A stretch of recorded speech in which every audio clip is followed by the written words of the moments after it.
to my channel. Today I thought we would do Finn's 8-month update. So he is 8 months this week, and I thought I'd do it in a little bit of structured way. So we're going to go into like routine, feeding, sleep, activities, his little personality, toys he likes and things like that. So hopefully if you've got an 8-month-old you can relate. I think in the last month he has really started to come out as a person. Like, he's like a proper human. Do you know what I mean? Like, he's like I enjoy him.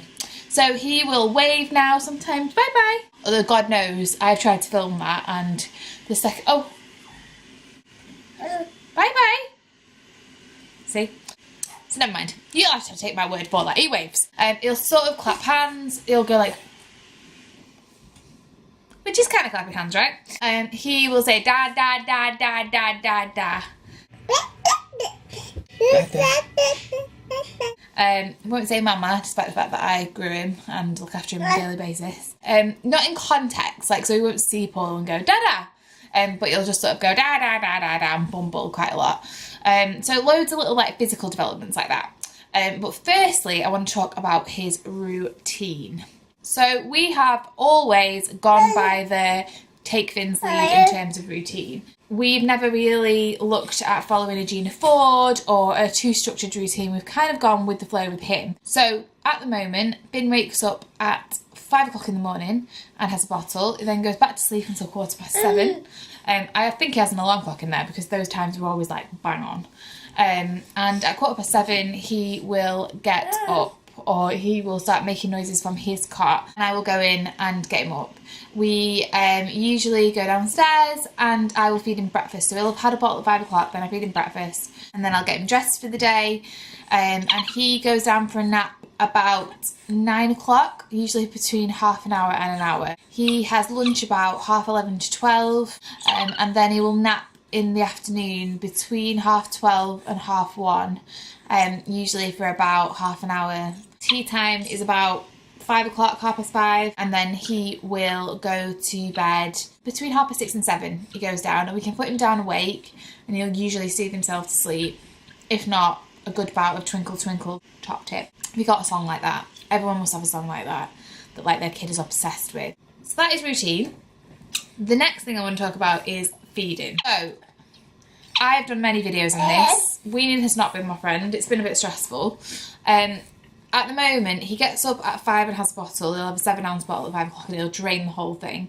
He will then wake up at 7, 7:30 and have breakfast. Now, breakfast is actually the most successful meal of the day. So he'll have either porridge or Weetabix, if I spoon feed those things to him. He quite likes pancakes, and he'll eat fruit. So he loves banana, he loves strawberry, he loves yogurt. So breakfast is pretty good, to be honest. He will eat quite a lot. Around mid-morning I might give him a snack, like a rice cake, like one Ella's Kitchen rice cake or an Organics rice cake, just to tide him over if he's getting a bit grouchy. And then between 11:30 and 12, we attempt every day to have lunch. Lunch is my nemesis. Lunch just doesn't seem to be clicking into place for us at all. I've tried ploughman style lunches, I've tried making pasta, I've tried doing mash, I've tried doing singular vegetables, I've tried doing sweet potato wedges. All of those things, as discussed in previous weaning videos, he won't even pick up. Like, he's not interested in at all. So very often, and because very often we're out, like, do you find that with lunch, like, you're out, so you don't really know what time to do it, and they're tired, and then they're rubbing food in their eyes, and it's just not great. But I've tried staying in to sort of like cement the routine, and that didn't work either. So lunch is very often a complete blowout. So he will then, I'll probably give up giving him lunch and then give him a bottle instead. So he'll have had a bottle at 5 and then breakfast and then a bottle around 11:30, 12 after I've desperately tried to give him lunch for a while. I probably should be strict on that, maybe. Maybe that's what it is. And then after he wakes up, I'll give him a snack. He might have another bottle between that and tea time. And then tea time is semi-successful. Actually, it's not that successful. It's pretty similar to lunch. So those 2 meals are pretty rubbish. And then he'll have a bottle before he goes to bed. So I would say on average, he's still having between 4 and 5 bottles a day. And also eating breakfast, but not a lot of other meals. And I think that's probably why he's not sleeping all the way through, why he's still getting up at that 5 o'clock point. Because he is hungry, because he's not eating food, but then he hasn't dropped any bottles. And I don't know if you should not give him the bottle and so he's hungry. I don't know. So moving on. So sleep-wise, like I said, sleeps in his own bed, sleeps in his own room, has done ever since he was 6 months old, because I went all the way through with that and followed the safe sleep guidelines with it. Yeah, so he sleeps really well. And I don't mind getting up at 5 o'clock in the morning. He's so cute. And then he just go back to sleep. I have tried keeping him in our bed for like a nice little snuggle for an hour. But he claws at your face and pulls your hair and sticks his finger up your nose. So that's not really a thing that you can do. In terms of toys, he absolutely loves the Tommy Tippy eggs, which I will show you. I'll insert a clip here if I've got it. He's also got a VTech Scout, which is like an interactive bear that you can press buttons, and that's great because as they grow older you can like up the levels. I think if you get to level 1 it tries to teach you the ABCs or colours, and then it tries to teach you the alphabet, then tries to teach you numbers, so it like really goes along with their age, and it goes right up until 3 or 4 I think. So he loves Scout. At the moment he just likes the buttons. He likes anything that lights up. So we've got quite a lot of VTech toys that light up. He's got like a drum machine that we got while we were in Cyprus, which I think is also a VTech toy. And he will quite happily sit on the rug and just play. Classes. So classes, we are going to Water Baby still on a Tuesday.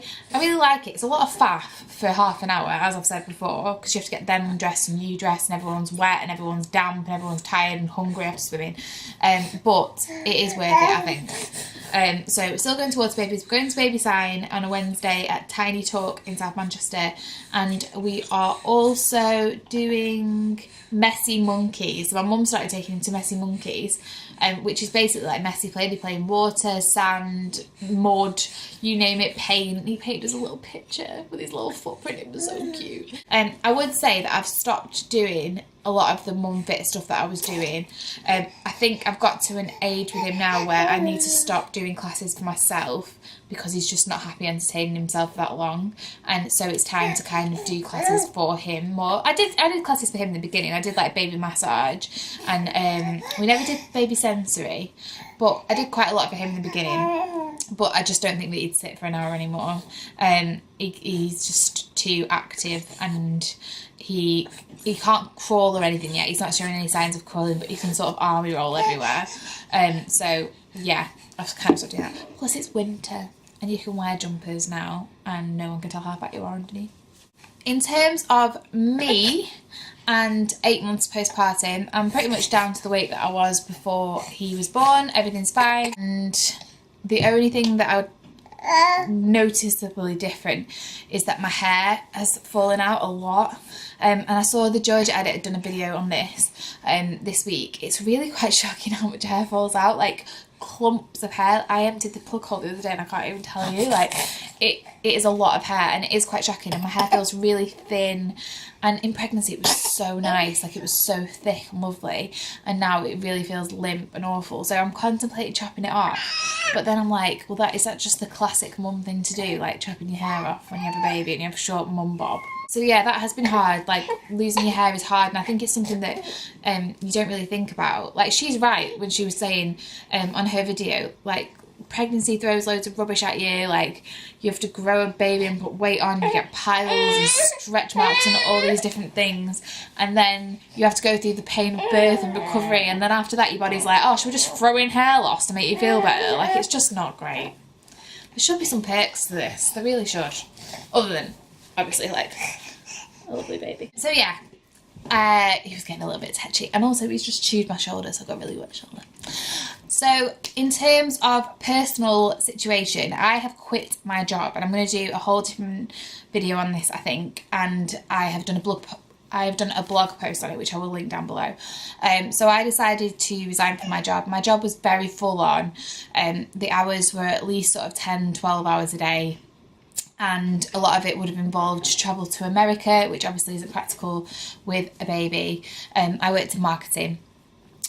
So what I've decided to do is set up on a kind of like freelance basis, which is going really well, and I've got a couple of clients already.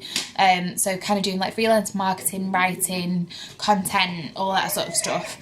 And I've got some really exciting sort of collaborations coming up, which I will tell you guys more about when I've got the information. And that's not like a sneaky like, ooh, I've got things to tell you, but I can't tell you. I hate it when people do that. But I just need like concrete details. So yeah, that is really good, because we went to see nurseries and they were lovely and I think they will be great, but I just think he's so young. He's so little. So I just think that the trade-off for us not living near family is one of us needs to be there for him the majority of the time.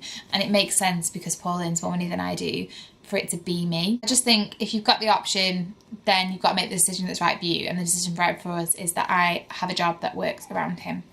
He also has 2 teeth. 2 bottom teeth. They literally came through. You know when you're having a day where you're like, why is my kid being an arsehole? And then he wakes up in the morning with 2 teeth and you're like, oh God, I'm a terrible person. So yeah, he's got 2 teeth now.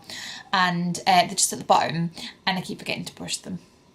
It's really hard. He like clamps his jaw shut and he doesn't want them to be brushed, and so I've got like a tiny toothbrush from Mum and some milk teeth, which really reminded me of like being a kid. Like, I don't know about you, but I really remember milk teeth. So yeah, I've got a little toothbrush and we just like give them a little brush in the morning and afternoon. So yeah, I think that's about it for his 8-month update. Sorry if it was a bit scatty. Always is when you have to like look after a baby on your knee, isn't it? If you have any videos that you'd like me to see film, again, let me know. The Mrs. Hinch one last week just went wild. I got like 100 times more views than I normally would have. So I think I'm going to go with cleaning videos again because I love them. They were so good to film. Although it is hard to film yourself cleaning. But it was so great because I filmed a video and my house was like spotless. So yeah, definitely going to do some more of those. But thank you for watching and I will see you very soon. Bye.